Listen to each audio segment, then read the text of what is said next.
माननीय श्री इमरान प्रतापगढ़ी जी 15 मिनट। धन्यवाद सभापति महोदय।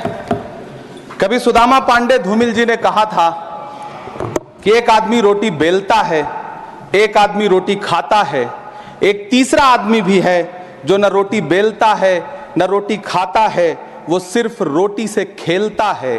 वो तीसरा आदमी कौन है? मेरे देश की संसद मौन है। सभापति महोदय, वो भी क्या दिन थे जब संसद में देश का बजट पेश होता था तो देश की सड़कें ठहर जाया करती थीं। रेल बजट पेश होता था तो लोगों की उम्मीदें रेल के डिब्बों की तरह पटरियों पर दौड़ने लगती थीं।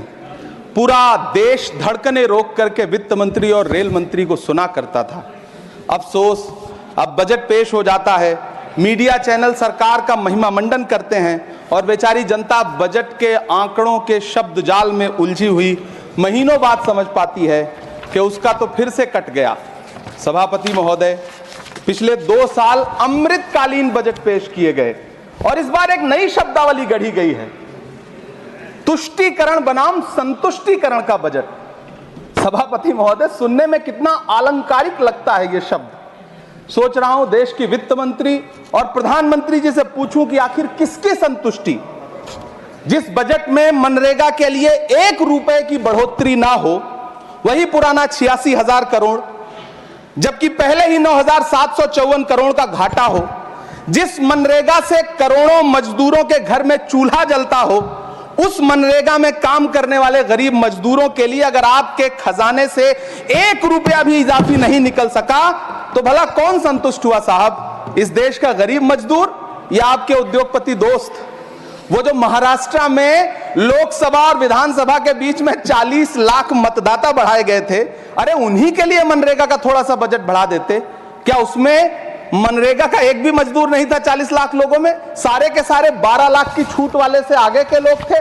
सभापति महोदय, कल जब वित्त मंत्री जी देश की संसद में भाषण दे रही थी तो वहां मुंबई में कोई गरीब इंसान जब अपनी जेब टटोल करके अपनी मोटरसाइकिल में 1 लीटर पेट्रोल भरवा रहा था तो उस पेट्रोल की कीमत थी 103 रुपया प्रति लीटर। आखिर इतना महंगा पेट्रोल डीजल खरीद के कौन संतुष्ट हो रहा है? इस देश के गरीब लोग या फिर सरकार के चहेते धन्ना सेठ? सभापति महोदय, वित्त मंत्री जी इस बजट को मध्यम वर्ग को संतुष्ट करने वाला बजट बता रही हैं। अरे मैडम, हम आप यहां पर बैठे रहते हैं और वहां बाहर इसी दिल्ली में 1 लीटर दूध, चाहे वो अमूल का हो या फिर मदर डेयरी का हो, उसकी कीमत 73 रुपए लीटर है। इतना महंगा बेच करके कौन संतुष्ट हो रहा है? गरीब जनता या आपके धन्ना सेठ दोस्त? सभापति महोदय, इस सरकार का बाजार और महंगाई पर कोई नियंत्रण नहीं रह गया है। चाहे देश में लहसुन 400 रुपए किलो बिक जाए, टमाटर 100 रुपए किलो बिक जाए, प्याज का दाम सुनकर आंखों में आंसू आ जाए, लेकिन वित्त मंत्री महोदया बजट में महंगाई का मां भी नहीं बोलती हैं।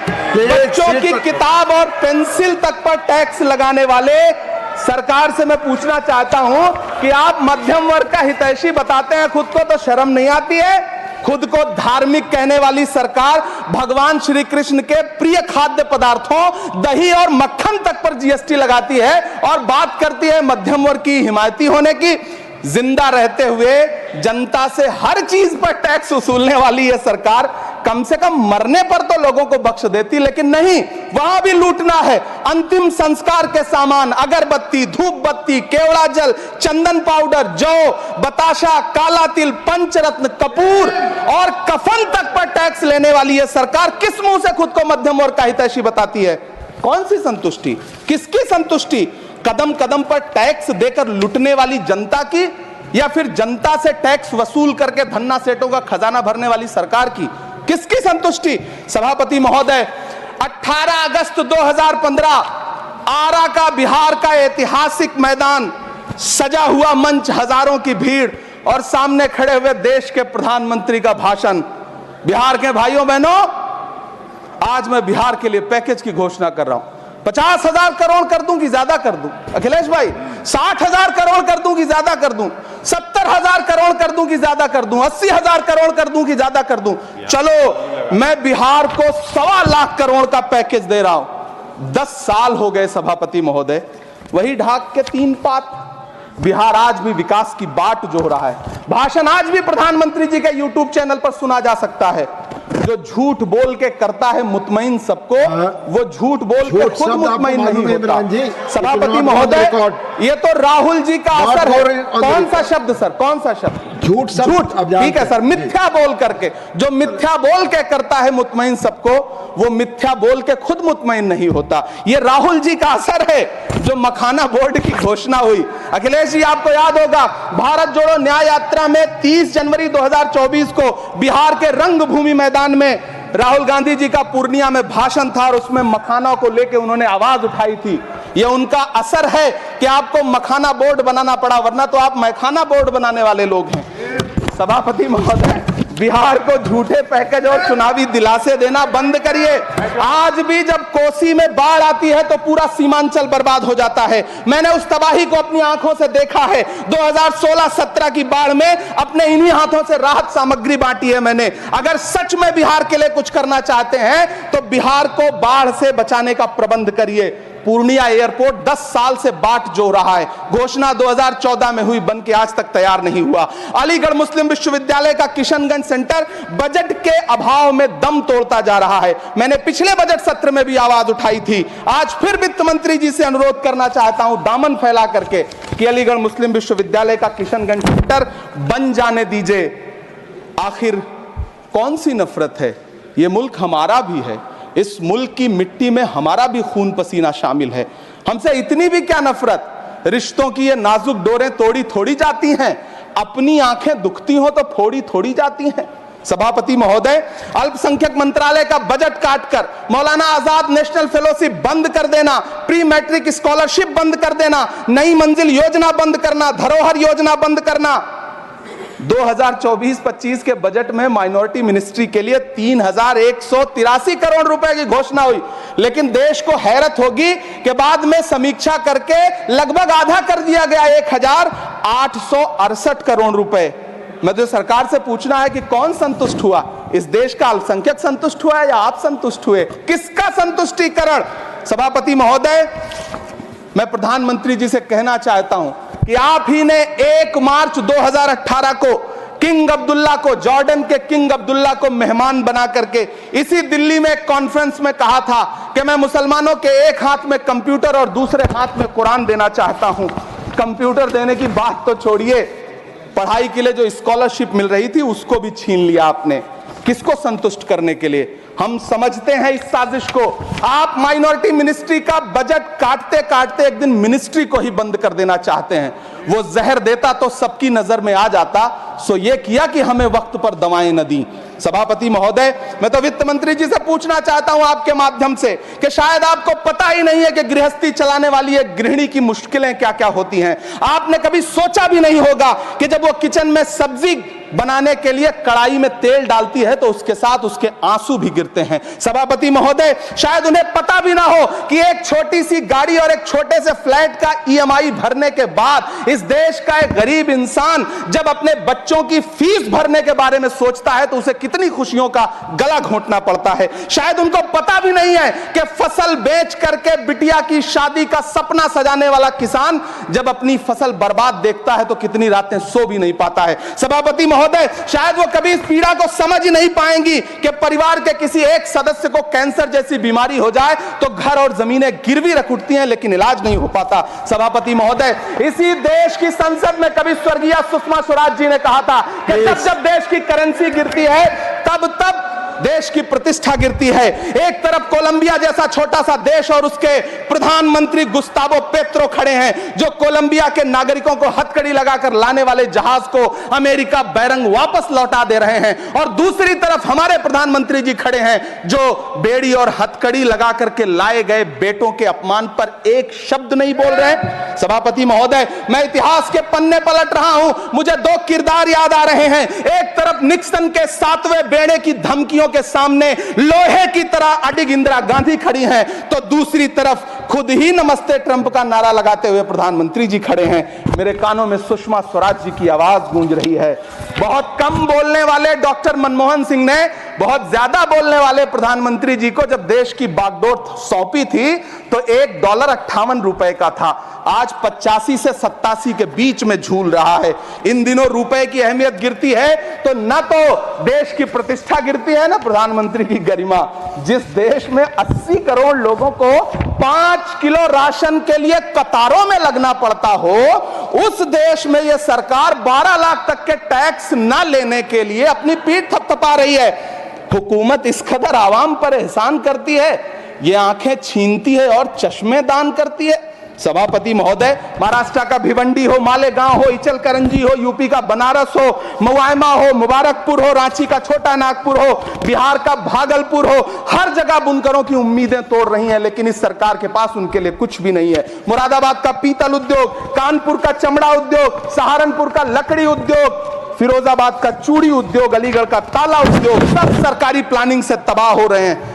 इन तमाम के बीच सरकारी सपोर्ट से बस एक उद्योग फल फूल रहा है, नोएडा का नफरत उद्योग। सभापति महोदय, जिस देश में 40 से 45% मेडिकल फैकल्टी की सीट खाली हो, वहां बजट में 75,000 नए मेडिकल सीट्स का ऐलान हो रहा है।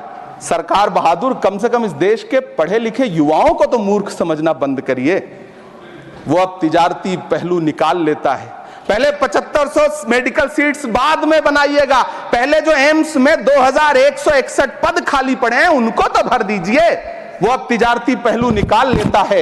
मैं कुछ कहूं तो तराजू निकाल लेता है। मैं इसलिए भी तेरे फन की कद्र करता हूं तो झूठ बोल के आंसू निकाल लेता है। सभापति महोदय, फिर झूठ आया है, मैं उसे मिथ्या कर दे रहा हूं। शायरी में बार बार आ जाता है, क्या करूं महोदय। काश ये बजट, सभापति महोदय, वो एक शब्द मैं मिथ्या कर दे रहा हूं सर, वो एक शब्द को हटा दीजिए। ध्यान रखें, ऐसे जो भी शब्द होंगे आपके भाषण में सभापति महोदय,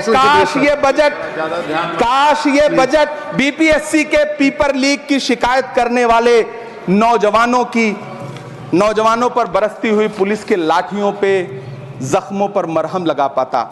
सभापति महोदय, पिछले 80 दिन से 70 साल का एक बुजुर्ग एमएसपी की लीगल गारंटी मांगता हुआ आमरण अनशन पे बैठा हुआ है। काश ये बजट किसान नेता जगजीत डल्लेवाल की टूटती हुई सांसों की पीड़ा सुन पाता। काश ये बजट प्रतियोगी परीक्षाओं की तैयारी के लिए दिल्ली, कोटा, पटना, अहमदाबाद जैसे शहरों में, इलाहाबाद जैसे शहरों में किताबों के साथ गल रहे युवाओं के सपनों को जिंदगी दे पाता। काश ये बजट वंदे भारत के सुनहरे विजुअल के बजाय देश की गरीब जनता को कुछ और पैसेंजर ट्रेनें दे पाता। काश ये बजट सीनियर सिटीजन को ट्रेन टिकटों में मिलने वाली रियायतें वापस लौटा पाता, जिनको सरकार ने कोविड के नाम पे छीन लिया था। काश ये बजट किसानों की राह में कीले नहीं बल्कि कालीन बिछाने वाला बन पाता। काश ये बजट सरकारी मालिकों को यह समझा पाता कि नेहरू को कोसने से अर्थव्यवस्था नहीं सुधरेगी, उसके लिए डॉक्टर मनमोहन सिंह साहब की अर्थ नीति अपनानी पड़ेगी। पिछले 11 साल से नेहरू जी को कोस रहे हैं, आखिर कब तक कोसिएगा? थोड़ा पंडित नेहरू जी के बारे में पढ़िए, तब पता चले कि पंडित नेहरू की शख्सियत का नाम है। दुनिया का पहला ऐसा राजनेता जिसने अपनी जिंदगी की आजादी के लिए, देश की आजादी के लिए 3259 दिन अंग्रेजों की जेल में बिताए। पंडित नेहरू एक ऐसे महान शख्स जिनके पिता पंडित मोतीलाल नेहरू, जिनकी बहन विजय लक्ष्मी पंडित, जिनके बहनोई पंडित रंजीत सीताराम, जिनकी बेटी इंदिरा गांधी, जिनके दामाद फिरोज गांधी, सब ने अंग्रेजों से लड़ते हुए स्वतंत्रता आंदोलन में जेल काटी। आप किस मुंह से उनकी लकीर छोटी करने की बात करते हैं? नहीं कर पाइएगा, 7 जन्मों में नहीं कर पाइएगा, क्योंकि जिस्म की मौत कोई मौत नहीं होती है। जिस्म मिट जाने से इंसान नहीं मर जाते, धड़कने रुकने से अरमान नहीं मर जाते, सांसें थम जाने से ऐलान नहीं मर जाते। जिस्म की मौत कोई मौत नहीं होती है। सभापति महोदय, मैं आपके सामने खड़ा होकर के एक बहुत छोटी सी कहानी सुनाना चाहता हूं कि महान बादशाह सिकंदर ने जब यूनान फतेह किया तो जीत का जश्न मनाने के लिए शहर की सड़कों पर निकला, तो उसने देखा कि पूरा शहर तो जश्न मना रहा है, एक फकीर सड़क के किनारे चादर तान के सो रहा है। सिकंदर को गुस्सा आया, घोड़े से उतरा, उस फकीर के पास गया और उसे सोता देख करके उसे जोर की एक लात मारी और लात मार के कहा कि क्यों रे फकीर, मैंने यूनान फतेह कर लिया, लोग जश्न मना रहे हैं और तू सो रहा है। उस फकीर ने उन्नीदी आंखों से सिकंदर को देखा और देख करके कहा कि शहर जीतना बादशाहों का काम है, लेकिन लात मारना तो गधे का काम है। सभापति महोदय, गरीब जनता को लात मारना बंद करिए।